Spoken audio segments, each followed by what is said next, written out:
Faire le suivi et évaluation des premières caravanes de sensibilisation afin de mesurer l'impact de celles-ci sur les inscriptions des élèves filles au cours de la rentrée scolaire 2018-2019. De même, procéder au lancement des nouvelles caravanes de sensibilisation de la phase 2. À cette occasion, la caravane de sensibilisation s'est transportée ce jeudi et 15 novembre 2018 au village de Konekaina, situé dans le 1er arrondissement de Niamey. La directrice de l'école bilingue Konekaina n'est pas du tout satisfaite des comportements de certains villageois qui jusqu'à présent restent réticents quant à l'envoi des filles à l'école. J'ai sillonné 4 fois le village. Je n'ai vu des filles qui ont 8 ans, 9 ans à la maison. Quand je suis partie, il y en a des parents qui ont accepté de les inscrire. D'autres sont venus, d'autres sont restés. Je suis retournée encore. Et on m'a dit que non, elles ne vont pas venir. Et elles ne sont pas loin d'ici. Je connais très bien leur nom, c'est moi qui les ai inscrits. Donc ça veut dire que c'est un village qui est bon, c'est vrai, mais jusqu'à présent, il y a une réticence.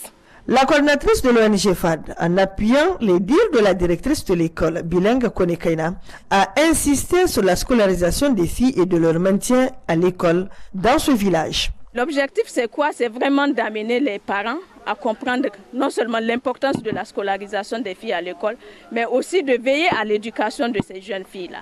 Mais pour le cas que nous venons d'écouter, je pense que ça ne nous réconforte pas. Parce que de l'année passée à aujourd'hui, on pensait que le taux de scolarisation des filles allait augmenter. Il faut conscientiser les parents. Si les parents eux-mêmes ne sont pas conscientisés, n'ont pas pris en compte l'importance de la scolarisation des filles, ils seront toujours réticents par rapport à l'envoi de leurs filles à l'école. C'est vrai, l'éducation d'avant et de maintenant, ça a beaucoup changé. Les filles n'ont pas cette envie-là de vraiment continuer les études parce qu'il y a toujours, elles sont tentées au mariage.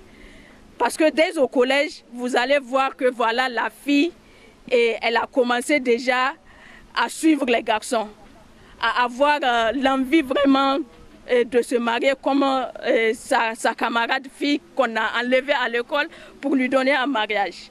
Donc c'est surtout ça qu'il faut essayer vraiment de voir et puis essayer d'anticiper pour que les filles puissent poursuivre leurs études et sortir avec des grands diplômes. Après Konekaina, la caravane de sensibilisation s'est transportée à Tondikwarey, quelques enclavures du village de Goudel, où contrairement à Konekaina, ces villageois semblent favorables quant à l'envoi des filles à l'école et de leur maintien. Une initiative hautement saluée par le directeur de l'école Tondikwarey.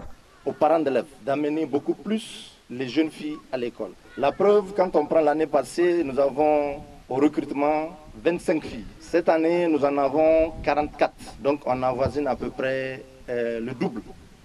Donc, c'est une initiative qu'il faut encourager.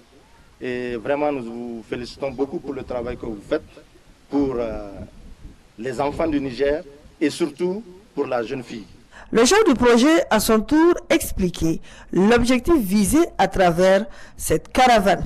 Ce projet, mis en œuvre dans les régions de Niamey et d'Osso, nous sommes présentement dans la deuxième phase du projet qui, quant à elle, vise principalement à évaluer les impacts de notre premier passage dans les écoles pour les sensibilisations sur les inscriptions des filles et aussi si les moyens des élèves récompensés sont davantage améliorés afin de savoir si les autres filles qui n'ont pas eu la chance d'être primées ont su tirer leur épingle du jeu afin d'être aussi des élèves méritantes. À noter que ces caravanes de sensibilisation est suivi évaluation des caravanes SCOFI sur la scolarisation de la jeune fille et de son maintien après Niamey sera très bientôt à Dosso où l'ONG FAD compte sensibiliser le maximum de ménages sur l'importance d'envoyer les filles à l'école.